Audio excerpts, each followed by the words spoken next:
It's a pleasure to be here with you. Thank you to Abbott for inviting us. And we moved the dial a little bit from Stefano's lovely talk on the evidence of CGM in type 2 diabetes to move on to what is probably closer to our hearts, the use of CGM and artificial insulin delivery in type 1 diabetes. So these are our disclosures. And I don't need to tell this audience that, you know, just within our working lifetime, the standard of care for people living with type 1 diabetes has changed so much. When I started doing diabetes, most people were pricking their fingers and injecting insulin, and then over the next 10 years or so, more and more people started using CGMs and pumps, and now we're at this cusp where most of us are really trying to see how do we get the maximum number of people onto automated insulin delivery, because the weight of the randomized controlled trial evidence suggests that's what we should be doing. Yeah, and it really works. And I'm well aware that in this audience, I don't need to tell you every area in the management of type 1 diabetes improves with AID. So I won't elaborate on that one. You all know that. And you all know that in our guidelines, AID has a prominent place. There are two things I want to like to emphasize on our latest ADA standard of care. And it is that everyone should be offered AID. If it's safe, everyone should be offered AID, and people should have choice. And the choice of device is really important, isn't it? And how do we navigate this choice? I find this quite difficult. And so it occurred to me that the way we would like to choose our choice of AID, at least when I speak to people living with diabetes, might be explained by an analogy of how we choose when we go into a Subway restaurant, how we choose our Subway sandwich. You want to choose the bread, and different people might like different pumps, different breads for delivering their insulin. Different people might prefer different sensors for different reasons, some on the arm, some on the stomach, for whatever reason. And that might be, you might call that your filling. And then finally we have the magic sauce, which is the algorithm. And of course there is no one-size-fits-all here. I think all of us clinicians recognize that. And what the ideal scenario would be that the person would be able to choose, the interoperability would allow people to choose their base, their bread, their pump, which sensor they want to use and which algorithm they want to use. The way the scenario is currently is you can only have some pumps with some sensors, with some algorithms. And we hope as the iCGM criteria that's come out, or the ECGM criteria comes out, interoperability increases, we have more flexibility about what systems we can use. Yeah, and I don't want to promote eating a sandwich with a sensor on it, but I think that the Freestyle Libre offers choice here. And integration in different systems is, for me, a big benefit. With the IPSO, with the Omnipod, with the Tandem, and hopefully in the near future also with Medtronic systems, this really helps in clinical practice. So let's look at the data, and of course many of you have seen a lot of data, but I just had the opportunity to highlight some new data presented at this conference by one of my friends and colleagues, Emma Wilmot, at the Insulet Symposium, I think yesterday or on Wednesday. And this was the Radiant trial, and this was a trial where we took people who were established on CGM, generally on Freestyle Libre 2, and compared them with an addition of a Omnipod 5 system paired to the Libre 2 system. And what you can see here, that all the people were, of course, well established on CGM. They had an HbA1c of between 7.5% to 11%. And our primary endpoint was change in A1C at 13 weeks. And you can see here, randomized 2-to-1 to Omnipod 5 or to stay with standard of care. By the end of that 13 weeks, all the patients were either allowed to continue on Omnipod 5 with Libre 2, or those on the control arm were allowed to swap over. And you won't be surprised to see fantastic results. The mean A1C at start was about 8%. You can see that on the left-hand panel. Mean time in range for these people is about 40%. These are people on Libre, on MDI, doing 10 scans a day, still struggling with an A1C that's low and a time in range of 40%. And you can see on that left-hand panel there, moving them to automated insulin delivery, a huge rise in time in range, up to 65% in this group. The right-hand panel there showing the change in HbA1c from 8.2% at baseline down to 7.2% in the intervention group. For me also the data on the CAM-APS system during pregnancy is convincing. Professor Murphy has presented this data on previous congresses, but pregnancy is a situation in the life of a person with diabetes, a woman, where glycemic control is most important. It's also the period where it's most difficult to achieve. And with these systems, there is, on the left panel, it's nicely demonstrated, throughout pregnancy, better glycemic control, better time in range, pregnancy range, as compared to current therapy, but mostly sensor-augmented pump. And even after pregnancy, postpartum, there's also persistent improvements. So this really is convincing for me that AID is the way to go. So when it comes to delivery, I think that I speak for most of the centers in the Netherlands and perhaps most centers in Europe, that we do a patient-by-patient approach. It all starts with the idea of a patient or a healthcare professional that this patient is suitable for AID. And then there's the conversation. Then we should see if someone fits the criteria, medical criteria, but also the reimbursement criteria. In our country, in the Netherlands, it should be a multidisciplinary team approval. And the next step is education, getting the devices into the hospital, education again, starting, and then an intensive period of in- and outpatient visits to get things started. And if things go really fast, we can do this in 1 month or something. Perhaps a little bit quicker, but in my experience, it's mostly 2 months, 3 months. And I think that's a really gold standard approach, isn't it? That's the sort of approach that we had with standard pump therapy, and we're just applying that to hybrid closed loop. And in the UK, things are a little bit different. So I just want to ask a question to the audience here for a second, because if that reflects the way you're doing things in your practice, I just want to get a feel for how many patients in your center get started on automated insulin delivery on hybrid closed loop within a year. Maybe let's say in 2025, how many patients do you plan to do? How many patients did you do last year, Peter, in your unit? Well, I think around 150. 150 starts on AID. That I would say is quite a large center. And do you think you'll be able to increase that this year? Well, I don't think so. This is really the maximum That's your capacity of our team. Yeah. So, okay, thank you. So we see most people are in that range of up to 100 starts a year. I would say that reflects, we have some data across the UK. Most centers were doing 30 to 50 starts a year. And I was working at King's for 15 years, which was one of the larger pump centers in the UK. We did about 80 to 90 starts a year for the last 10 years. I can see a couple of centers doing more than 400. Wow, put your hands up, congratulations to you. And a few up near 200. Okay, so we've said that with using that model, that gold standard model, we've got a capacity that might limit us to 100 starts a year. And in the UK, we of course have the NICE guidance, and that determines who gets reimbursement for hybrid closed loop therapy. And NICE guidance said that we were allowed to give hybrid closed loop therapy, AID, to anybody with an HbA1c more than 7.5% or who had disabling hyperglycemia. But we had to prioritize children and young people who are going to live the longest and have the largest burden of this condition, and also prioritize pregnant women or pre-pregnancy, actually.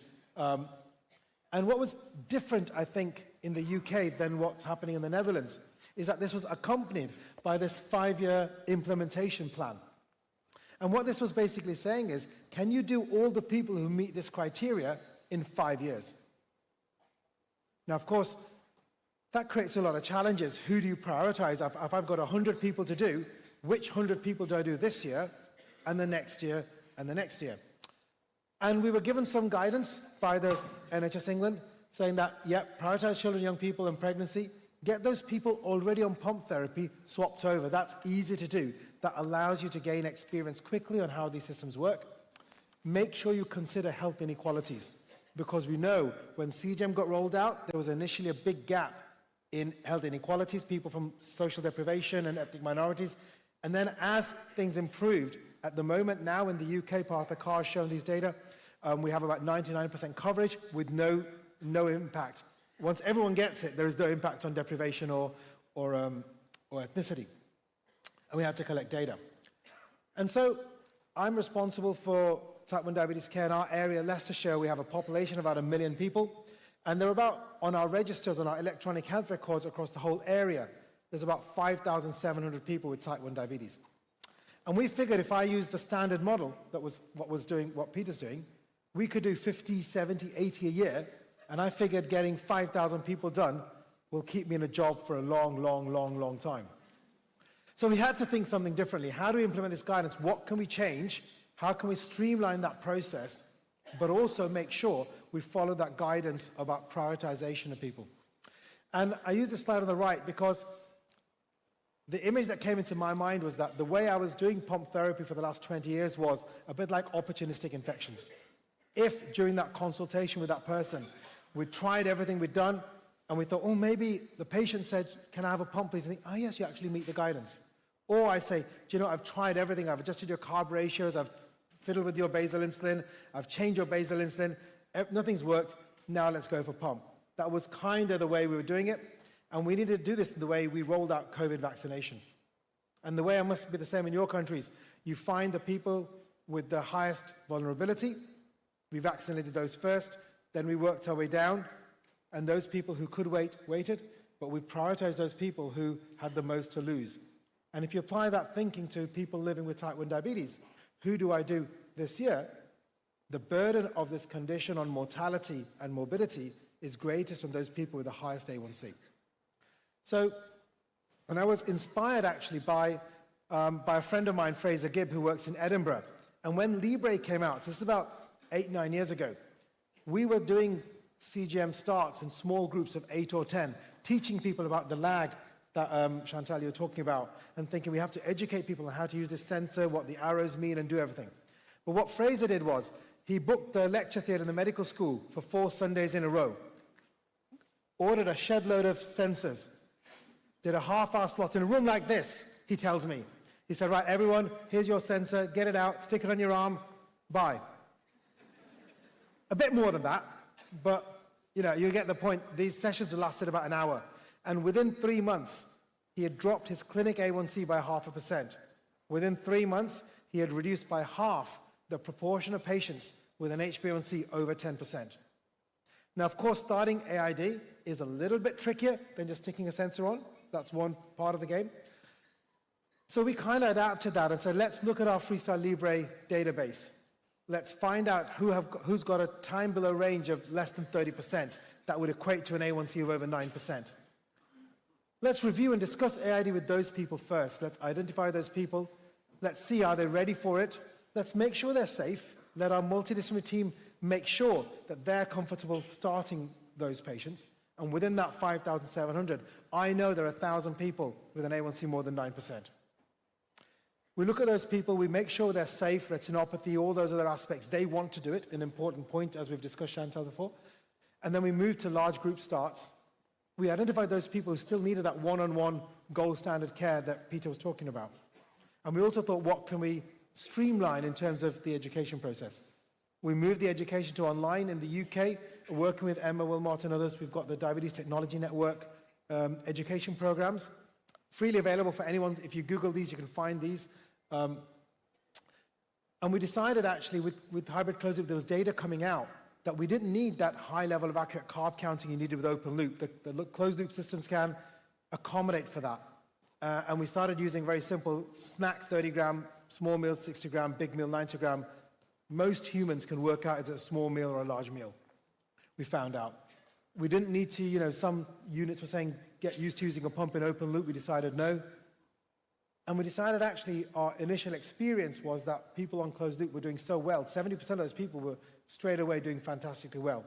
It's the 30% who had some issues. And why don't we target our follow-up on the people who are struggling rather than seeing people who are doing well? And doing that, data from last year, from 2024, and it was, I must admit, this was led really by one of our clinicians, Dr. Ian Lawrence, and our lead pump nurse, Dawn Ackroyd, who are on the slide there. And between them, they set up groups in community halls because there was nowhere in the hospital big enough. We did 20 patients in the morning, 20 patients in the afternoon. Standardized settings, you can see there some standardized settings. Remote review using Gluco online, and then contacting people who are struggling well. And in 8 months, we've done 367 starts, 185 from MDI straight to closed loop. with outcomes that match the outcomes that we saw in the randomized trial Radiant. And that's how we're going to scale up. Yeah, so we have the evidence, we have the guidelines, and we are increasingly becoming more ongoing with the onboarding of our patients. But still there's room for improvement, and I want to point out some barriers here. I think that our healthcare system, financial constraints are obviously there, compliance, but the last point here, age. I think that could also be a barrier. And I want to say that I think that our population of patients with diabetes, the elderly, are often overlooked. And it's a vulnerable population. And as you said, in the NHS, there should be special attention for this population. This was a referral to our clinic, 79-year-old patients, type 1 diabetes, hypoglycemia and awareness, multiple daily injections. Despite all efforts, this was the result. His previous physician refused to give him an AID. Why? Because of his age. His age. Well, he came at our center, we had some contacts with him, and we said, let's give it a go. And well, the result is clear. Within 2 months, this was the result. So for the rest of his life, he will have the best possible diabetes care. He will have the best outcomes and the best quality of life that he hadn't experienced in the 50 years of having diabetes before. So it really strikes me that in the elderly, there's still not that much use of technology. In national audit we did, only 30% of the elderly above 70 use technology. Well, there was a clear indication for it. If you look at the barriers here in the elderly, I think that sometimes we as healthcare professionals have our own beliefs, that they are unable, unsuitable, they can't handle the technology. But on the other side, they have an iPhone, they have a smartwatch. They can handle it. So our own beliefs, unspoken, are also a barrier to access. So I think that we should look at our teams. Are there potential barriers here for technology? So this also is a broader discussion for technology and access. And we talked about this a lot. And it's about... There's so many rules and the ways. For example, a very simple rule of this barriers is we have a rule about disabling hypoglycemia. Now, the rule in the NICE document says, does this person have unpredictable hypoglycemia?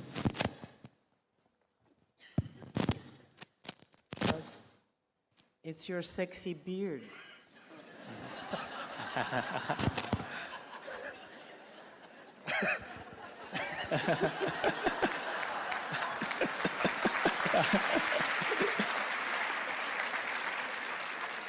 Never been speechless on stage before, but there we go.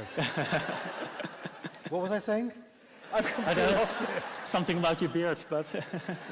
I was saying about hypoglycemia. The rule is that hypoglycemia that is unpredictable and causes a negative impact to quality of life. And if I just need to ask someone, do you have with type 1 diabetes, is there any person living with type 1 diabetes who doesn't have unpredictable hypoglycemia that has a negative impact to quality of life? It is up to us to use the rules to the advantage of our patients. Yeah. So we can tie this up, can't we? We can say that my view is we have this great technology that has so much benefit to people living with diabetes. And many places now, we have reimbursement rules that allow us to give this to patients. And if we're limited by capacity, we've got to think of different ways of rolling this out to people. Yeah, so the choice is important here, and fortunately there's many more choices that become available. Yeah. And the solution that worked in the UK might not be the solution that works with you, but I just urge you to think outside the blocks. How do you redeploy your staff? Is it worthwhile doing a follow-up clinic where you adjust the carb ratio, change the Lantus by 2 units? Or do you redeploy that activity, that time, that resource that you have to finding people and encourage them and moving them in large groups to AID? Yeah, keep it simple. I think we have experience with this therapy. We should keep it simple. And let's act as enablers rather than gatekeepers. Thank you.